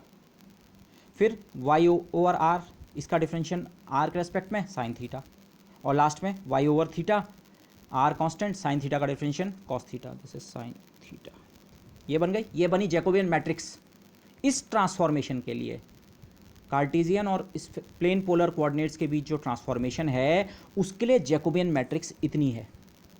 Okay, इसका डिटर्मिनेंट निकालो, this minus this, cos square theta, यहाँ से एक माइनस साइन और आएगा, plus sine square theta, r का फैक्टर दोनों में है, sine square plus cos square to r. Double tick मैंने इसलिए लगाए हैं, यही तो थे, एक्स वाई की दुनिया से आर थीटा की दुनिया में जाते हैं तो एक्स्ट्रा जैकोबियन फैक्टर जो मिलता है वो ये होता है। ओके, ये मैंने दूसरे तरीके से इवैल्यूएट किया था इस कंस्ट्रक्शन से, पर जनरल तरीका ये है। आपको अगर कोऑर्डिनेट ट्रांसफॉर्मेशन दे रखा है, फिगर की जरूरत नहीं है, किसी चीज़ की जरूरत नहीं है, आप जैकोबियन बनाइए उस ट्रांसफॉर्मेशन का, उतना यहाँ एक्स्ट्रा ले लीजिए। ओके, बेसिकली इस रिलेशन को मुझे ऐसे लिखना चाहिए था, dx dy से की जगह dr d थीटा नहीं आएगा, साथ में इतना जैकोबियन और आएगा। ओके, ये जैकोबियन। ओके, यहाँ पे एक चीज़ आप चेक कीजिए, रफली केवल जिसे हम वैसे टेंसर लैंग्वेज में इस तरह की चीज़ को हम इंडेक्स बैलेंसिंग कहते हैं, पर अगर मैं वो ना कहूँ, लेफ्ट हैंड साइड में कौन कौन से सिंबल हैं, एक्स और वाई, बाकी डी तो डिफरेंशियल है x y, right hand side में भी एक्स वाई है, और आर आप सोचिए एक सेंस में सिंबल के हिसाब से आर और आर कैंसिल हो रहा है, थीटा और थीटा कैंसिल हो रहा है। ये मैं इसलिए कह रहा हूँ क्योंकि एक जैकोबियन आप ऐसा भी बना सकते हैं, एक जैकोबियन आप ऐसा भी बना सकते हैं, del r theta upon del x y. Okay, r और एक्स वाई के रोल जिसमें चेंज हो जाएंगे, लेकिन यहाँ पे वो वाला जैकोबियन मल्टीप्लाई नहीं हुआ। वो वाला जैकोबियन अगर आप मल्टीप्लाई करेंगे तो इस साइड मल्टीप्लाई करेंगे। अगर आप डी आर डी थीटा के को d x d y into something के टर्म में लिखना चाह रहे हैं, तब आपको इस वाले जैकोबियन की जरूरत पड़ेगी। तो वो कैसे आप पता कर सकते हैं कौन सा जैकोबियन निकालना है, ये सिम्बल्स को मैच करके, एक्स वाई ऊपर हैं तो यहाँ एक्स वाई ऊपर चाहिए ही चाहिए, और r theta left hand side में नहीं है तो आर थीटा कैंसिल कैसे होंगे, सिम्बॉलिकली इस तरह से। ओके, ये चीज़ें थोड़ा बेटर समझने के लिए मैं आपको सजेस्ट करूँगा, आप इसका इन्वर्स वाला ट्रांसफॉर्मेशन ट्राई कीजिए। क्या डी आर डी थीटा को सीधे डी एक्स डी वाई से रिप्लेस कर सकते हैं? अब आपको आंसर वैसे पता नहीं, सीधे सीधे नहीं होते हैं, इसके बराबर नहीं होता, एक्स्ट्रा फैक्टर आता है। पर वो एक्स्ट्रा फैक्टर निकालेंगे कैसे, आपको ये डिफरेंशियल इवेलुएट करने पड़ेंगे। अब इस जैकोबियन का मतलब है आपको एक्स के रेस्पेक्ट में पार्शियल डिफरेंशियल करना है और वाई के रेस्पेक्ट में करना है, और जब एक्स के रेस्पेक्ट में करेंगे तब वाई को कांस्टेंट लेंगे और वाई के रेस्पेक्ट में करेंगे तब एक्स को। बाकी आर और थीटा को आप इस समय कांस्टेंट नहीं ले सकते हैं, उनका तो डिफरेंशियल होना है। केवल x के रेस्पेक्ट में डिफरेंशियल में y को कांस्टेंट और y के रेस्पेक्ट में x को कांस्टेंट। तो इस समय आपकी मदद ये वाले ट्रांसफॉर्मेशन नहीं करेंगे, इसके समय आपकी मदद अगर मैं इन्हें इन्वर्स ट्रांसफॉर्मेशन कहूँ ये करेंगे। जब x के रेस्पेक्ट में डिफरेंशिएट करेंगे माना r का, तो y को कांस्टेंट ले लेंगे और y के रेस्पेक्ट में करेंगे x। ओके, तो ये जो रिलेशंस हैं और इसी तरह की जैकोबियन मैट्रिक्स बना के मैं चाहूँगा आप ये रिलेशन निकालें। ओके, आंसर आपको पहले ही पता है, आर का फैक्टर जो यहाँ होता है वो ये 1/r में आ जाएगा, पर 1/r को आप लास्ट में √x² + y² लिखेंगे। तो इस तरह का आंसर आपको मिलना चाहिए, तो होपफुली आप समझेंगे। और एक और 3 डायमेंशनल केस भी मैं आपको सजेस्ट करूँगा। XYZ जो कार्टिजियन कोऑर्डिनेट्स होते हैं और 3 डायमेंशन में जिन्हें हम कहते हैं spherical polar coordinates r, theta, phi, उनके बीच का रिलेशन ये होता है। तो अगर आप XYZ से r, थीटा, फाई में जा रहे हैं या r, थीटा, फाई से XYZ कोऑर्डिनेट सिस्टम में आ रहे हैं, कोऑर्डिनेट ट्रांसफॉर्मेशन कर रहे हैं, तो जो आपका वॉल्यूम एलिमेंट होता है dx × dy × dz, उसकी जगह dr × dθ × d फाई तो वैसे भी नहीं आ सकता है। आप डायमेंशनली चेक करें, length into length into length, length cube, जबकि यहाँ लेंथ डायमेंशन वाला केवल r है, थीटा और फाई एंगल हैं, डायमेंशन लेस हैं लेंथ, ये तो वैसे भी गलत है। तो वो आपको वैसे भी पता है। अब यहाँ एक जैकोबियन आपको लेना पड़ेगा, तो वो कौन सा जैकोबियन होना चाहिए, कितनी वैल्यू है, मैं आपको सजेस्ट करूँगा, प्लीज़ इवेलुएट दिस। तो आपको ये जैकोबियन का आइडिया क्लियर हो जाएगा। ओके, तो अब इस आइडिया को हम अपने केस पे लौटते हैं। हमारे पास मैथमेटिकल सिचुएशन ये है, पहले थे वेरिएबल u और v, हमने कहा हम u और v के बजाय पूरी प्रॉब्लम को x और y के टर्म में कास्ट कर रहे हैं। इंटीग्रल था, तो उस इंटीग्रल में du dv की जगह कितना आना है वो निकाल रहे थे। तो बेसिकली आपको जैकोबियन निकालना है। ओके, du dv की जगह सीधे सीधे dx dy नहीं ले सकते हैं, कितना एक्स्ट्रा लेंगे, ये जैकोबियन, xy का Jacobian with respect to uv, मतलब x का डिफरेंशियल एक बार u के रेस्पेक्ट में, फिर x का डिफरेंशियल एक बार v के रेस्पेक्ट में पार्शियल, फिर y का डिफरेंशियल पार्शियल u के रेस्पेक्ट में और y का डिफरेंशियल ये। इन ट्रांसफॉर्मेशन आपके सामने लिखे हुए हैं, ये सारे डिफरेंशियल 1 या 0 के बराबर हैं। x with respect to u, x मतलब ये, u के डिफरेंशियल में v को कांस्टेंट रखना है, u का डिफरेंशियल 1, आप खुद चेक कर सकते हैं। इसका डिटरमिनेंट, ये तो मैट्रिक्स है जैकोबियन मैट्रिक्स, इसका डिटरमिनेंट निकालो, 1 × 1 1 -0 1। इस समय जैकोबियन ऑफ ट्रांसफॉर्मेशन सिंपली 1 के बराबर है, इसीलिए dx dy बराबर du dv। लेकिन ये इतना ट्रिवियल नहीं था, सीधे सीधे आप आँख से देख के नहीं बोल सकते कि हाँ ये बराबर होंगे, आपको जैकोबियन निकालना पड़ेगा। ओके, वो 1 बना, इसलिए आपके लिए अगर आप ये गलती भी, अगर मैं इसे गलती कहूँ, आप सीधे शुरू में एक गलती करके लिख देते तो वो गलती चल जाती, पर जनरल केस में ऐसा हमें नहीं करना चाहिए। ओके, ये सही तरीका यही है, जैकोबियन निकालिए, जैकोबियन का फैक्टर एक्स्ट्रा मल्टीप्लाई कीजिए, 1 से कोई फ़र्क नहीं पड़ रहा है, दिस। ओके, अगेन यहाँ पे जैसे मैंने आपको कहा, कभी कभी डिटरमिनेंट की वैल्यू नेगेटिव भी आ सकती है।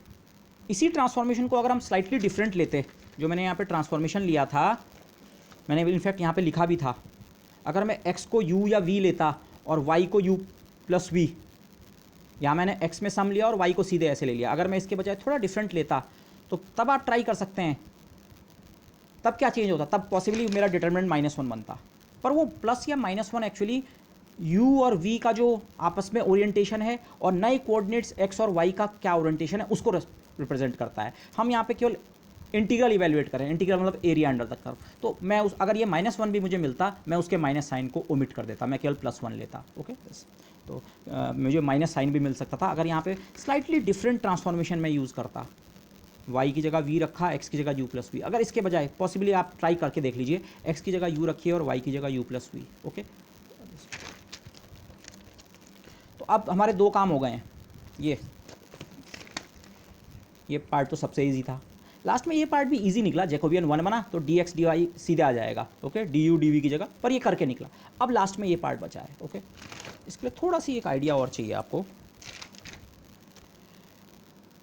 रीजन ऑफ इंटीग्रेशन क्या है हमारा xy प्लेन में, xy प्लेन से मेरा सेंस क्या है, नए वेरिएबल्स हैं xy। पहले पुरानी सिचुएशन को देखते हैं, पुराना इंटीग्रल बाकी जो भी था, इंटीग्रेशन की लिमिट्स u की भी 0 से इन्फिनिटी थी, v की भी 0 से इन्फिनिटी, कौन से ये फ़र्क नहीं पड़ता है। u और v में अगर आप एक, जिसे मैं uv प्लेन कह रहा हूँ, एक u एक्सिस लें और एक v एक्सिस लें, 2 इंडिपेंडेंट वेरिएबल्स हैं, तो मैथमेटिकली आप एक u एक्सिस ले सकते हैं, एक v axis. Mathematically independent variable का मतलब है 2 अलग अलग एक्सिस के अलोंग। तो u की लिमिट है 0 से इन्फिनिटी, u के अलोंग आपको 0 से इन्फिनिटी तक का रीजन कवर करना है, और v के अलोंग भी 0 से इन्फिनिटी। तो मतलब जो आपको एरिया कवर करना है कुल मिला के, वो पूरा, जिसे हम फर्स्ट क्वाड्रेंट, पॉजिटिव क्वाड्रेंट का पूरा एरिया कवर करना है, 0 से 10 तक नहीं है, 0 से 15 तक नहीं है, 0 से इन्फिनिटी। एक्स एक्सिस के अलॉन्ग भी, अगर एक्स नहीं यू एक्सिस के अलॉन्ग, और वी एक्सिस के अलॉन्ग भी 0 से इन्फिनिटी, पूरा फर्स्ट क्वाड्रेंट आपको कवर करना है। ये ओरिजिनल इंटीग्रल की बात हो रही है, ओरिजिनल इंटीग्रल में क्लियर है ये सिचुएशन, u भी पॉजिटिव है, v भी पॉजिटिव है, ठीक है, इंटीग्रेशन ऐसा है। अब आप इन रिलेशन को देखें, ठीक है भाई, u अगर 0 से इन्फिनिटी और v 0 से इन्फिनिटी हो सकता है, तो x और y की रेंज क्या होंगी? अगर आप बहुत नाइवली देखें ऐसी, आप बोलेंगे हाँ y तो v ही है, तो v अगर 0 से इन्फिनिटी तक वेरी करता है इंटीग्रेशन की लिमिट्स में, तो y भी 0 से इन्फिनिटी तक वेरी करेगा, मतलब कोई भी वैल्यू ले सकता है 0 से बीच इन्फिनिटी तक। और x क्या है? x तो v में u ऐड कर रखा है, ये दोनों पॉजिटिव क्वांटिटीज़ हैं, और मिनिमम वैल्यू दोनों की 0 हो सकती है, तो x की मिनिमम वैल्यू 0, और बाद में आप पॉजिटिव नंबर्स को ऐड करते रहें तो बाद में ये भी इन्फिनिटी जाएगा। तो ये सही है कि एक्स वाई जो हैं, नए वेरिएबल्स जो हैं, वो भी 0 से इन्फिनिटी तक ही वेरी करेंगे। मैं वेरी करने की बात कर रहा हूँ, मैं ये नहीं कह रहा हूँ लिमिट्स ऑफ इंटीग्रेशन 0 से इन्फिनिटी है दोनों की, हाँ दोनों 0 से इन्फिनिटी तक, इन ट्रांसफॉर्मेशन के हिसाब से दोनों 0 से इन्फिनिटी तक दोनों वेरी कर सकते हैं, आप इस तरह से सोचिए। लेकिन एक्स और वाई एक दूसरे से इंडिपेंडेंटली वेरी नहीं करते हैं। अभी इस पॉइंट पे आप कंफ्यूज ना करें, मैं ये नहीं कह रहा कि एक्स और वाई एक दूसरे से इंडिपेंडेंट नहीं है, भाई एक्स वाई भी एक दूसरे से इंडिपेंडेंट वेरिएबल्स हैं, पर इस इंटीग्रेशन को परफॉर्म करने के लिहाज से जिस तरह से हमने x को वेरी करना है, इंटीग्रेशन करने का मतलब x की अलग अलग वैल्यू 0 1 2 3 4 सारी वैल्यूज़ के ऊपर ऐड कर रहे हैं, और फिर y की वैल्यूज़ के ऊपर ऐड करेंगे। तो ये जो हमने एडिशन करना है x की सारी वैल्यूज़ के ऊपर और y की सारी वैल्यूज़ के ऊपर, अब ये एक दूसरे से आप इंडिपेंडेंटली नहीं कर सकते हैं। इसको ऐसे समझो, इसका आर्गुमेंट बहुत सिंपल है एक्चुअली। इस केस में ये कंडीशंस आप देखें, ये मुझे ये कंडीशन दे रही है, x या तो y के बराबर होगा या उससे ज़्यादा ही होगा। आप चेक कर लीजिए, x है u प्लस वी और y है v, सब चीज़ें पॉजिटिव हैं, u पॉजिटिव होना है, v पॉजिटिव, ये तो यहाँ से पता लगा, original integration 0 to infinity, u और v पॉजिटिव है, तो x और y जो इतने और इतने के बराबर हैं ये भी डेफिनेटली पॉजिटिव होंगे।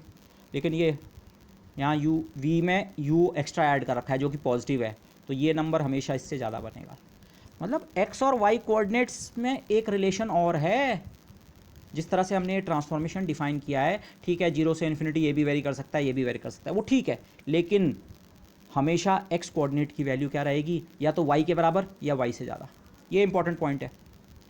तो अब अगर हम ये देखें, जो मेरा नया ट्रांसफॉर्म्ड इंटीग्रल है जिसका मैं ये पार्ट कवर कर चुका हूँ, हाँ वो नया फंक्शन क्या होना है, डी यू डी वी की जगह simply d x d y, इतना पार्ट हो गया। ये नए इंटीग्रेशन जो कि x और y के रेस्पेक्ट में होने हैं, पता नहीं कौन सा पहले कौन सा बाद में, और उनकी लिमिट्स, इसको पता करने के लिए अब आप इस फिगर को ले जाओ एक्स वाई प्लेन में। इस फिगर को नहीं, मुझे अलग बोलना चाहिए, नया फिगर। हम एक्स वाई प्लेन में ज़रा देखें सिचुएशन क्या है। यहाँ हमारा एरिया, रीजन ऑफ इंटीग्रेशन जिसे हम कहते हैं, ये था पूरा पॉजिटिव फर्स्ट क्वाड्रेंट, इन्फिनिटी तक। यहाँ रीजन ऑफ इंटीग्रेशन क्या है? अगर आप एक्स वाई, आपने एक्स और वाई एक एक्सिस ली और एक लाइन बनाई 45 डिग्री पे, 45 डिग्री पे जो लाइन ओरिजिन से पास होती है उसकी इक्वेशन होगी x बराबर y या y बराबर x, कुछ भी लिखें, ये 45 डिग्री वाली लाइन पे, इस लाइन के हर पॉइंट पे x कोऑर्डिनेट और y कोऑर्डिनेट की वैल्यू बराबर होती है। यहाँ पे 0 0, इधर कहीं पे 1 1, यहाँ पे 2 2 3 3 4 4, दोनों कोऑर्डिनेट बराबर होते हैं। ये इस लाइन से जो नीचे का रीजन है, नीचे मतलब इधर का रीजन, इस रीजन में हमेशा x कोऑर्डिनेट y से ज़्यादा होता है। आप चेक कर लीजिए, माना इस पॉइंट को ले लो, और मैं केवल पॉजिटिव फर्स्ट क्वाड्रेंट की बात कर रहा हूँ। ये हमें पता है, ये ट्रांसफॉर्मेशन के बाद x और y या तो 0 या पॉजिटिव ही होंगे, तो मैं बाकी 3 क्वाड्रेंट्स का हमारे लिए कोई रोल नहीं है, ओके। लेकिन इस क्वाड्रेंट में भी इस लाइन से x equal to y line से नीचे का जो पार्ट है, नीचे मतलब ये शेड जिसे मैंने कर रखा है, यहाँ पे आप किसी भी पॉइंट को मार्क कर लीजिए, ये कोई भी पॉइंट, उसके लिए उस पॉइंट के x कोऑर्डिनेट की वैल्यू y कोऑर्डिनेट से ज़्यादा ही होगी, ओके। इसको एक आर्ग्यूमेंट इस तरह से सोचो, माना इस पॉइंट के आप नीचे आ गए, थोड़ा नीचे आ गए इस पॉइंट से, इस पॉइंट पे x और y कोऑर्डिनेट की वैल्यू बराबर थी। अगर आप इस पॉइंट से नीचे आए हैं, नीचे आने का मतलब y कोऑर्डिनेट को आपने कम कर दिया है, लेकिन x कोऑर्डिनेट को नहीं छेड़ा, x एक्सिस के अलॉन्ग डिस्टेंस उतनी है, तो यहाँ पे तो x और y बराबर थे, और अगर आप इस पॉइंट से नीचे आ गए तो मतलब आपने अपने y कोऑर्डिनेट को कम कर दिया, x को चेंज नहीं किया, तो x इस रीजन में क्या होगा, y से बड़ा होगा। बाकी आप न्यूमेरिकली चेक कर सकते हैं, माना इस पॉइंट को देखें, इस पॉइंट का x कोऑर्डिनेट 1 है और y कोऑर्डिनेट 0 है, और ये रीजन इस इनइक्वालिटी को फॉलो करता है। और इसी के बजाय ये जो ऊपर का रीजन है, इस लाइन से ऊपर का रीजन, ऊपर मतलब ये पूरा, वैसे तो ये पूरा region x less than y वाला है, लेकिन हमारे लिए केवल पॉजिटिव कोऑर्डिनेट में इंटरेस्ट है। ये region x less than y का है। तो ये जो मैंने नए वेरिएबल्स लिए थे, इनको ये कंडीशन भी ओबे करनी है, u और v से उन पे ये कंडीशन इम्पोज है, x हमेशा क्या होना है, y से ज़्यादा होना है, बराबर भी हो सकता है ज़्यादा। तो इस समय जो हमारा इंटीग्रेशन का एरिया है वो यहाँ के पूरे, अगर आप इसे रेक्टेंगल सोचें इनफाइनाइट लेंथ का और इनफाइनाइट विड्थ का, वो नहीं है। इस समय एरिया ऑफ इंटीग्रेशन केवल ये लाइन भी शामिल हो सकती है, इक्वल टू तक भी जा सकते हैं आप, पर x y से कम नहीं हो सकता है। तो इंटीग्रेशन आपको जो परफॉर्म करना है वो नए फंक्शन का x और y के टर्म में, वो इंटीग्रेशन का जो रीजन है वो केवल ये है। ये भी एक इनफाइनाइट ट्रायंगल है, देखो x और y अभी भी इन्फिनिटी तक वेरी करेंगे। आप इस ट्रायंगल को कहाँ तक ले जाएंगे, ये ट्रायंगल यहाँ पे ख़त्म नहीं हो रहा है, x की वैल्यू आगे 0 1 2 3 4 5 6 20 50 इन्फिनिटी तक जाएगी। y की वैल्यू 0 से इन्फिनिटी जाने का मतलब क्या है, आपको यहाँ पे शुरू में मिला था y भी 0 से इन्फिनिटी तक जाता है, उसका मतलब ये है, ठीक है, यहाँ पे y की वैल्यू यहाँ पे से और यहाँ पे तक जाएगी केवल, लेकिन आप आगे आगे जाएँ तो y की वैल्यू भी तो इन्फिनिटी की तरफ जा रही है, ये ट्रायंगल इनफाइनाइट साइज़ का है। तो ये सेंस था, लेकिन आपको ये इंटीग्रेशन यहाँ या यहाँ या यहाँ परफॉर्म नहीं करना है इस ट्रायंगल के ऊपर। तो जो रीजन ऑफ इंटीग्रेशन आपका है, इसे हम मैपिंग कहते हैं एक्चुअली मैथमेटिकल लैंग्वेज में, जो रीजन ये था, इस ट्रांसफॉर्मेशन के बाद या इस मैपिंग के बाद ये इस रीजन में मैप हुआ है। ओके, तो इसी से हमारी लिमिट्स ऑफ इंटीग्रेशन और ये सब कुछ डिटरमिन होगा। Okay, so hopefully you have understood this. Let me read this. Both x and y vary from 0 to infinity, but they are not independently of each other. एक दूसरे से independently वो very नहीं कर सकते। x और y तो independent variables हैं, but not the way the limits operate. Limit operation के हिसाब से उनमें एक रिस्ट्रिक्शन लगती है, क्योंकि x हमेशा y से क्या होना है, ज़्यादा। तो रीजन ऑफ इंटीग्रेशन जो एक्स वाई प्लेन में है वो इस फिगर में क्लियर हो रहा है, ये वाला region, shaded region. This infinite triangle, ये ट्रायंगल इनफाइनाइट साइज का ही है। This infinite triangle is the new area to be covered by the integration. Integration का मतलब होता है आप किसी पर्टिकुलर एरिया को कवर कर रहे हैं, तो वो एरिया जो हमें इस समय इंटीग्रेशन से कवर करना है, वो सीधे सीधे ये एरिया नहीं निकालना है, ये फंक्शन भी मल्टीप्लाई होना है, केवल ये नहीं है डी एक्स डी वाई का इंटीग्रल है, ये फंक्शन भी मल्टीप्लाई, लेकिन वो इंटीग्रेशन हमें इस एरिया के ऊपर परफॉर्म करना है। Okay, over this area. यहाँ पे एक और चीज़ है, ये डायरेक्टली इस डिस्कशन के लिए तो बिल्कुल ही रेलिवेंट नहीं है, but this is a good point two introduce.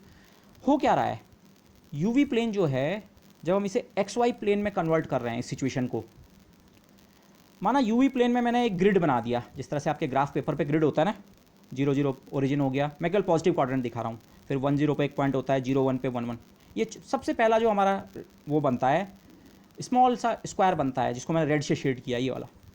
अब इन्हीं ये जो 4 कॉर्नर्स हैं इस स्क्वायर के, अगर आप इनके लिए, ये तो u और v की वैल्यू थी, अगर आप इन ट्रांसफॉर्मेशन से x और y की वैल्यू निकालें तो वो इतनी बनती हैं, आप खुद चेक कर सकते हैं, मैं वो नहीं कर रहा हूँ, ठीक है।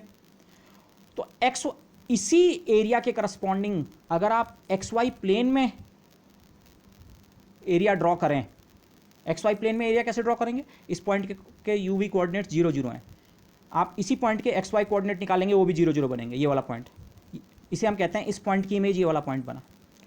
1 0 की इमेज 1 0 ही बनेगा, आप चेक कर सकते हैं, लेकिन 0 1 की इमेज बनेगी 1 1,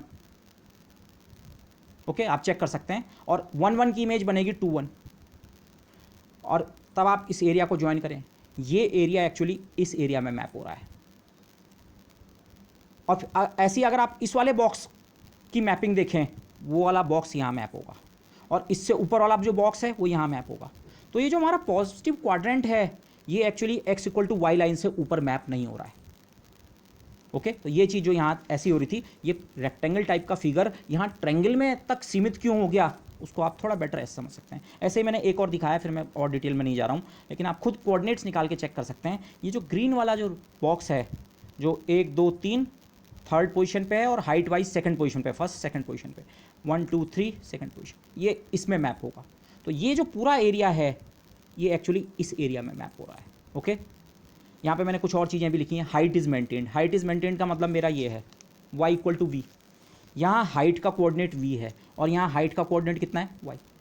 जो हाइट इसकी थी वही हाइट इस पैरेललोग्राम की बनेगी, स्क्वायर की जगह पैरेललोग्राम बन गया, टिल्ट हो गया, ठीक है, लेकिन हाइट क्या रही, सेम, ये सेम हाइट। लेकिन इसे हम इस तरह से कहते हैं, ये जो रेक्टेंगुलर ग्रिड था, रेक्टेंगुलर या स्क्वायर ग्रिड जो था, ये अब स्क्यूड हो चुका है, टेढ़ा हो चुका है। इसे ऐसे सोचिए, किसी ने धक्का लगा के इसको ऐसे कर दिया, आप एक्चुअली सोचिए, आपने कोई फिगर लकड़ियों से जोड़ के इस तरह का एक ग्रिड बना रखा है और एक छोटा बच्चा आया और उसने पूरे स्ट्रक्चर को ऐसे धकेल दिया, तो ये कुछ ऐसा बन गया। ये मैपिंग है। ओके बस, इस पर ज़्यादा मैं इसमें बात नहीं करना चाहूँगा, लेकिन आप इन दोनों का एरिया कंप्यूट करें। इसका एरिया यूनिटी है 1 × 1, इसका एरिया भी यूनिटी बनेगा। ओके, पैरेललोग्राम का एरिया होता है बेस इनटू हाइट, तो इसकी बेस 1 है और हाइट इसकी भी 1 है, तो इसका भी एरिया यूनिटी है। बेसिकली वो वही चीज़ है, जैकोबियन ऑफ ट्रांसफॉर्मेशन 1 के बराबर है, इसलिए एरिया पे कोई फ़र्क नहीं पड़ा।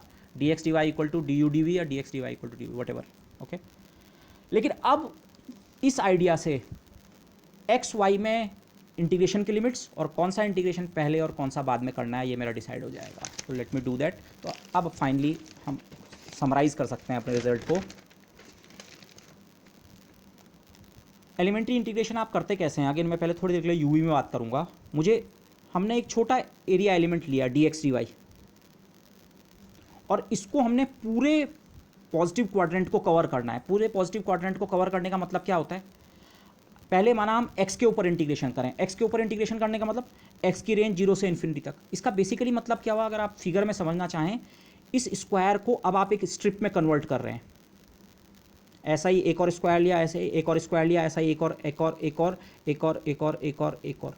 x की वैल्यू 0 से थोड़ा आगे, फिर थोड़ा आगे से थोड़ा आगे, फिर थोड़ा आगे से थोड़ा आगे, थोड़ा आगे से थोड़ा। y को नहीं छेड़ रहे हैं, जिस y पे खड़े थे वहीं पे खड़े हैं। x के ऊपर 0 से इन्फिनिटी तक इंटीग्रेशन का मतलब इस छोटे एरिया को एक्सटेंड करके हमने एक स्ट्रिप बना दी 0 से इन्फिनिटी तक का। ये x नहीं है, सॉरी, ये u है। अगर मैं पहले u डायरेक्शन में इंटीग्रेशन करूँ 0 से इन्फिनिटी तक, तो उसका मतलब क्या है, ये स्मॉल एरिया को हमने एक स्ट्रिप में कन्वर्ट कर दिया। स्मॉल एरिया का कंट्रीब्यूशन जो भी बना था, उसके बाद एक स्ट्रिप का कंट्रीब्यूशन अगर आपने निकालना है, स्ट्रिप मतलब ये पट्टी, इस पट्टी का कंट्रीब्यूशन निकालने के लिए u के ऊपर इंटीग्रेट कर दो 0 से इन्फिनिटी। और फिर पूरा एरिया, तो मुझे ये पूरा का पूरा शेडेड रीजन कवर करना था। ये पूरा का पूरा शेडेड रीजन कैसे कवर होगा, ऐसी एक पट्टी लो, ऐसी एक दूसरी पट्टी लो, ऐसी एक तीसरी पट्टी लो, चौथी पट्टी लो। ऐसी पट्टियाँ आप इकट्ठी करें, कहाँ से लेकर, v की वैल्यू 0 से लेकर v की वैल्यू इन्फिनिटी तक। v एक्सिस के अलॉन्ग एक पट्टी, दूसरी, तीसरी, चौथी, v के ऊपर इंटीग्रेशन। तो ये इंटीग्रेशन अगर आपको पूरे उस रेक्टेंगुलर रीजन में करना है, जो इस रेक्टेंगल की साइड्स बेसिकली इन्फिनिटी हैं, लेकिन वो इंटीग्रेशन आप कैसे कर सकते हैं, स्मॉल इन्फिनिटिमल एरिया को पहले एक पट्टी में कन्वर्ट करो और फिर पट्टियों को रेप्लिकेट कर दो। पट्टी, एक पट्टी, इस तरह की एक पट्टी बनाने का मतलब, स्ट्रिप बनाने का मतलब, पहले u के ऊपर इंटीग्रेशन 0 से इन्फिनिटी पहले, और फिर v के ऊपर। लेकिन यहाँ इसी चीज़ को आप एक दूसरे तरीके से भी कर सकते थे। आप पहले ऐसे में एक पट्टी बना सकते थे। ऐसे में पट्टी बनाने का मतलब, स्ट्रिप बनाने का मतलब, एक डब्बा ये जोड़ा इस रेड के साथ, एक ये जोड़ा, एक ये जोड़ा, एक ये जोड़ा। v की वैल्यूज़ को 0 से इन्फिनिटी तक इंटीग्रेट किया, और फिर जब एक ऐसी पट्टी बन गई, ऐसी पट्टियों को v के अलॉन्ग ऐड करते हुए, v के अलॉन्ग मतलब 0 से इन्फिनिटी तक इंटीग्रेट करते हुए, तभी भी आप पूरे एरिया को कवर कर सकते थे। इस फिगर में आपको अगर रेक्टेंगल कवर करना है, आप चाहे पहले u डायरेक्शन में इंटीग्रेशन करो, ये वाली पट्टी बनाओ, और फिर ऐसी पट्टियों को स्टैक कर दो, एक पट्टी दूसरी पट्टी, या पहले इस डायरेक्शन में इंटीग्रेट करो v के अलॉन्ग और बाद में u के अलॉन्ग, कोई फ़र्क नहीं पड़ता है। जो ये हम पहले भी देख चुके हैं, u y वाले इंटीग्रल में चाहे पहले u इंटीग्रेशन करो चाहे v करो, करने दोनों इंटीग्रेशन 0 से इन्फिनिटी तक हैं, लेकिन किसी भी तरह से आप इस इंटीग्रेशन को करें, आपका काम चल जाएगा। ये u v प्लेन में स्थिति थी, to cover the whole positive quadrant. एक तरीका तो ये है, ये एक्सटेंड, पहले फर्स्ट इन u डायरेक्शन में 0 से इन्फिनिटी तक एक्सटेंड करो, एक्सटेंड करना मतलब इंटीग्रेट करना, और फिर v डायरेक्शन में 0 से इन्फिनिटी तक इंटीग्रेट करो। पहले ऐसे में पट्टी बनाओ, एक पट्टी, और ऐसी कई पट्टियों को ऐड करके टोटल एरिया कवर हो जाएगा। इसका विजुअलाइजेशन मैंने आपको दिखा दिया। या दूसरा तरीका ये था, पहले v डायरेक्शन में इंटीग्रेट कर दो, इस स्क्वायर से v डायरेक्शन में इंटीग्रेट कर दो, एक पट्टी ऐसी वाली बना दो, v डायरेक्शन की पट्टी, और ऐसी बहुत सारी पट्टियों को u इक्वल टू 0, थोड़ा आगे, थोड़ा आगे, थोड़ा आगे, थोड़ा आगे, इन्फिनिटी तक, ऐसे u के ऊपर इंटीग्रेट करके बाद में कर लो, सेम निकलेगा। यही चीज़ को, ये वो जो भी फंक्शन था du dv के रेस्पेक्ट में, उसका इंटीग्रेशन चाहे पहले v के रेस्पेक्ट में करो 0 से इन्फिनिटी, फिर u के रेस्पेक्ट में, या पहले u के रेस्पेक्ट में फिर v के रेस्पेक्ट में, दोनों बराबर हैं।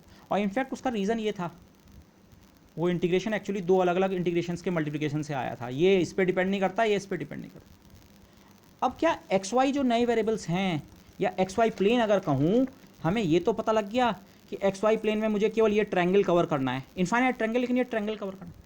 क्या यहाँ भी एक ये कहानी चल सकती है?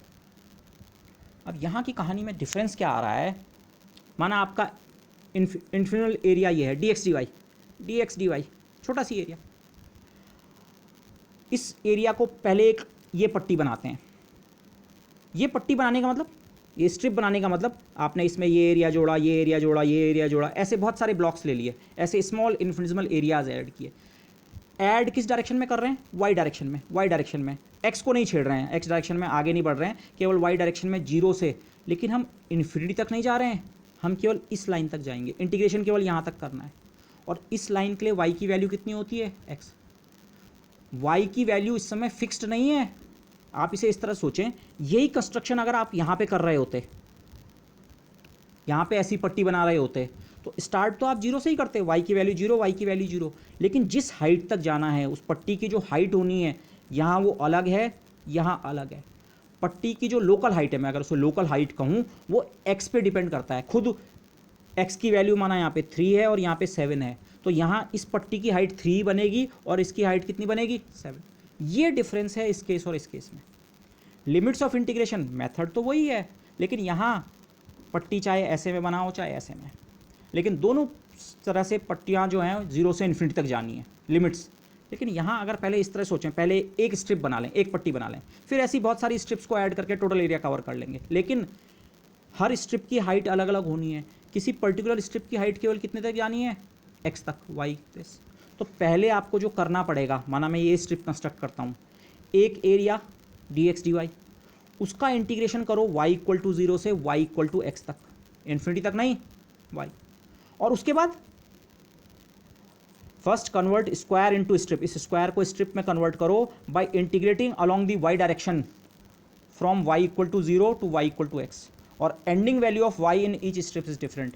इन दो स्ट्रिप्स को देखें, स्टार्टिंग वैल्यू दोनों में y equal to 0, y equal to 0, पर एंडिंग वैल्यू अगर यहाँ पे x इक्वल टू 3 है तो 3 है, और यहाँ पे 7 है।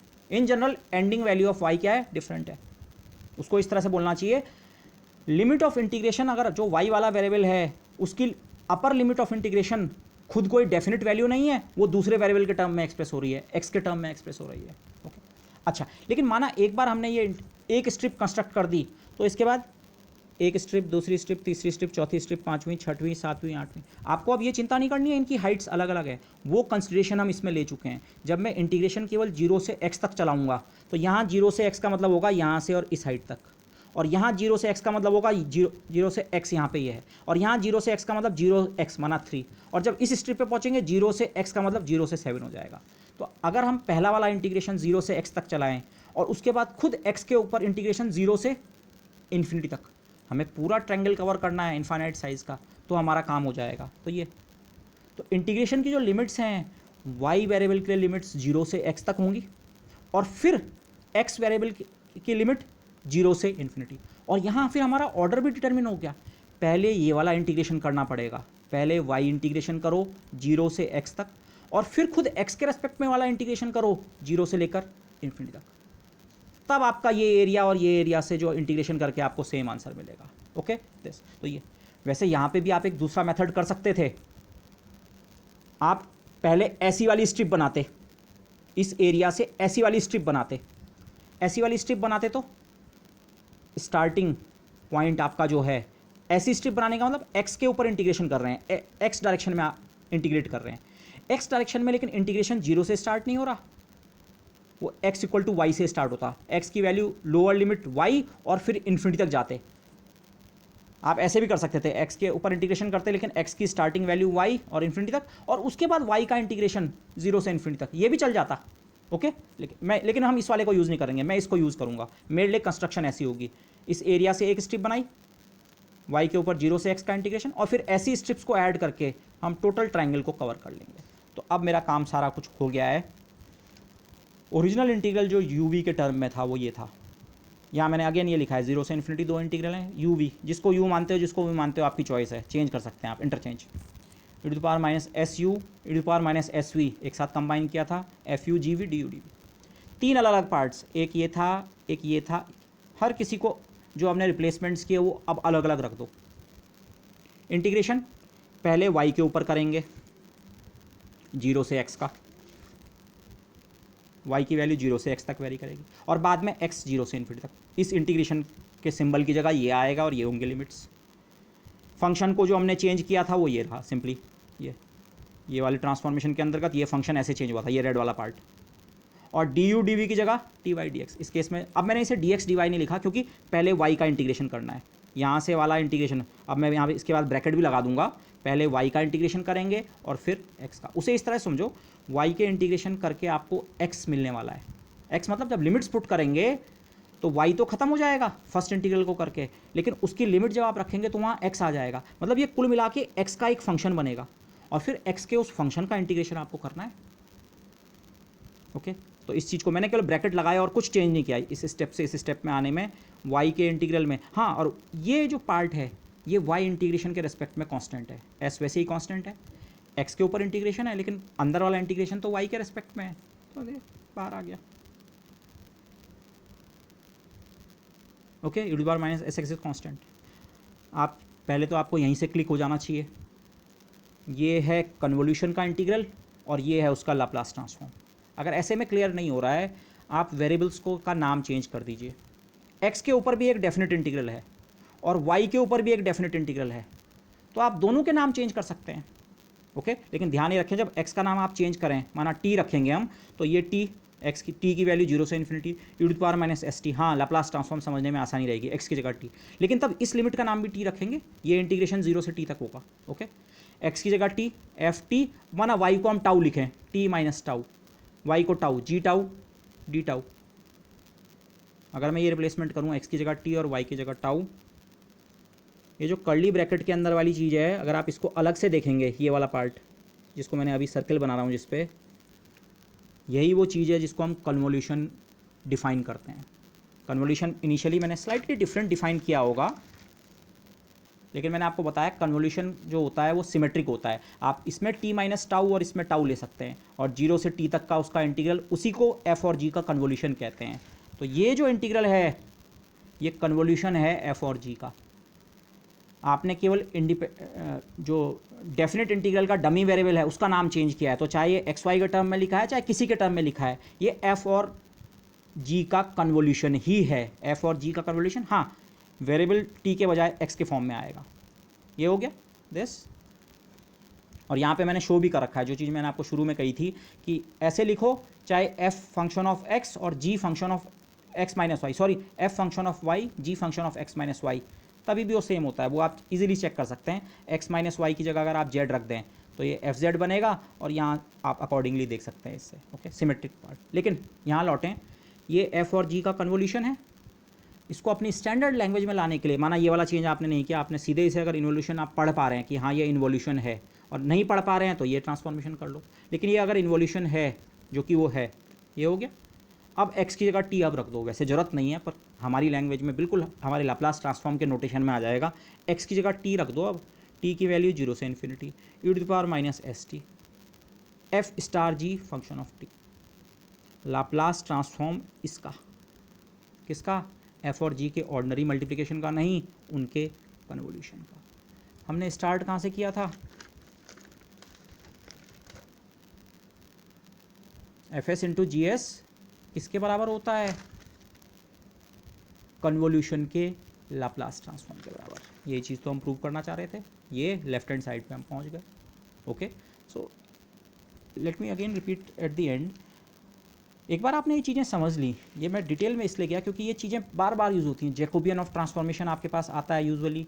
ओके, यूजुअली मैंने जो नोटिस किया है स्टूडेंट्स जस्ट क्रैम करके उसे लिख देते हैं, हाँ इतना होता है, बट आपको पता होना चाहिए वो एक फॉर्मल प्रोसीजर है, आपको बिल्कुल सही आप हमेशा निकाल सकते हैं। ओके, और दूसरा, एरिया जो चेंज हो रहा है वो किस तरह से मैपिंग हो रहा है, ये एरिया इस एरिया में मैप हो रहा है। अदरवाइज करने को आपको मैथमेटिक्स करने को क्या करना है, ये लाइन की, ये लाइन की, ये चेंज ऑफ वेरिएबल लिखा, और उसके बाद सीधे इसके बाद आपको सीधे ये लिखना है, इसके बाद सीधे ये लिखना है। पर इसकी जगह ये कैसे आया, ये तो सबसे आसान था, इसकी जगह यही क्यों आया, और इसकी जगह इंटीग्रेशन पहले एक्स वाला और या पहले वाई वाला जो भी है, और लिमिट्स ऐसी क्यों हुई, वो आपको जस्टिफाई करना जरूरी है। एक बार आप समझ गए उसके बाद आप शॉर्टकट लेके उसे जल्दी से कर सकते हैं, but you must understand. Okay, so with that I would like to end this slightly long lecture. Okay, next lecture में मैं कोशिश करूँगा कन्वोल्यूशन का थोड़ा सी फिजिकल इंट्यूशन आपको देख सकूँ, कन्वोल्यूशन का फिजिकल मीनिंग क्या होता है, but that comes in the next lecture. So thank you everybody.